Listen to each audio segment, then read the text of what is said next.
Welcome back to my channel জয়াস kitchen. আজকের recipe আমড়ার আচার। যেহেতু এই সিজনে আমড়া পাওয়া যাচ্ছে তাই আমড়া আচারটা বানিয়েই ফেললাম। আর এত সুন্দর একটা কালার এসেছে, যদি প্রতিটা স্টেপ ফলো করেই আচারটা তৈরি করতে পারেন তাহলে কিন্তু এত সুন্দর কালার আসবে আর স্বাদও হবে দ্বিগুণ। তো চলুন পুরো রেসিপিটি দেখে নিই স্কিপ না করে।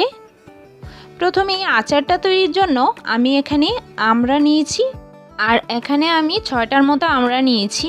আপনারা চাইলে একটু বাড়িয়েও করতে পারেন, আর সেক্ষেত্রে অবশ্যই মশলাটাও বাড়িয়ে দিবেন। আমড়াটাকে আমি আগেই ধুয়ে নিয়েছি, তো খোসাটা আমি খুব ভালো করে দেখুন ছাড়িয়ে নিয়েছি। তো খোসাটা ছাড়ানোর পর এবার আমড়াগুলোকে আমি কেটে নিব। আর দেখুন কিভাবে কাটছি।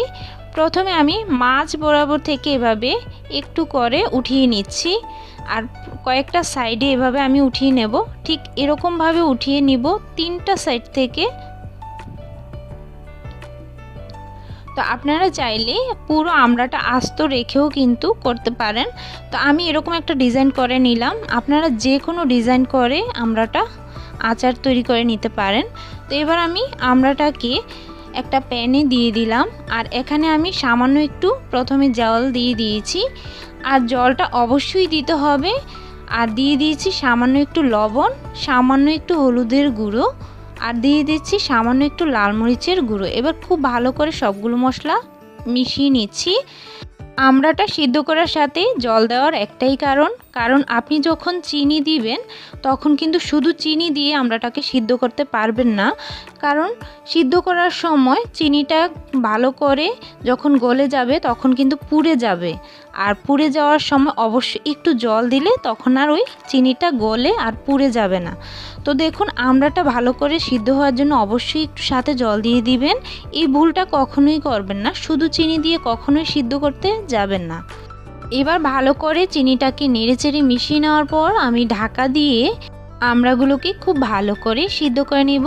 আমড়াগুলো কিন্তু সিদ্ধ হতে বেশি সময় লাগে না, তো অল্প সময়ে কিন্তু আমড়াটা সিদ্ধ হয়ে যায়। তো আমি একটু কেটে দেখাচ্ছি, দেখুন সিদ্ধ হয়ে গেছে। আপনারা হয়তো এভাবে দেখে বুঝতে পারবেন না, তো যখন করবেন তখন দেখবেন যে খুব কম সময়েই আমড়াটা সিদ্ধ হয়ে যায়। এই ক্ষেত্রে আপনি ঢাকা খুলে যখন দেখবেন যে জলের পরিমাণ একটু হলেও থেকে গেছে, তখন আপনি কি করবেন, একটু জলটা টানিয়ে নেবেন, আর এরকম চিনিটাকে ভালো করে অ্যাবজর্ব করে নেবেন। আর তারপর আমি এখানে সম্বারের জন্য সরিষার তেল দিয়ে দিচ্ছি। অবশ্যই আচারটা সরিষার তেলেই করতে হবে। তো এখানে আমি পরিমাণ মতো সরিষার তেল দিয়ে একটু হালকা গরম করে নিয়েছি, আর দিয়ে দিয়েছি গোটা মশলা। এখানে দারচিনি দিয়ে দিয়েছি, এলাচ 2টো ফেটিয়ে দিয়েছি, আর তেজপাতা 2টো টুকরো করে দিয়েছি।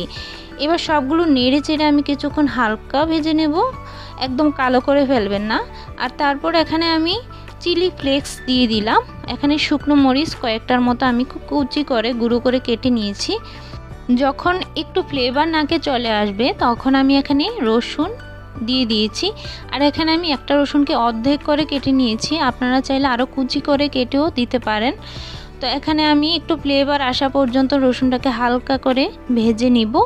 যখন এরকম একটা হালকা বাদামি কালার চলে আসবে তখন আমি এর মধ্যে সরিষা বাটা দিয়ে দিচ্ছি। এখানে আমি কিন্তু সাদা সরিষা বাটাটা দিয়েছি। আমার কাছে কেন যেন কালো সরিষা বাটাটা দিলে একটু তিতকুটে ভাব লাগে, আর সেই জন্যই কিন্তু আমি সাদা সরিষা বাটাটা দিয়ে আজকের এই আচারটা তৈরি করব। আর যখন একটু নেড়েচেড়ে একটা ভালো ফ্লেভার আসবে তখন আমি যে সিদ্ধ করে রাখা আমড়াগুলো ছিল সেগুলো আমি সবগুলো আবার ঢেলে দিয়ে আরও ভালো করে নেড়েচেড়ে মিশিয়ে নিচ্ছি কিছুক্ষণ। আর জালটা কিন্তু ক্রাউড করে এই আচারটা করা যাবে না, মিডিয়াম আছে কিন্তু এই পুরো আচারটা আপনাকে তৈরি করতে হবে। এবার আমি এখানে ভাজা জিরা আর ধনিয়ার গুঁড়ো দিয়ে দিচ্ছি, একটা ভালো ফ্লেভার আসবে। অবশ্যই এটা একটু শেষ পর্যায়ের দিকে দেওয়ার চেষ্টা করবেন, তাহলে কিন্তু ফ্লেভারটা খুব ভালো আসবে। যেহেতু জিরা আর ধনিয়াটা আগে থেকেই ভাজা, তাই এটা আমি গুঁড়ো করে দিয়েছি একদম লাস্ট পর্যায়ে।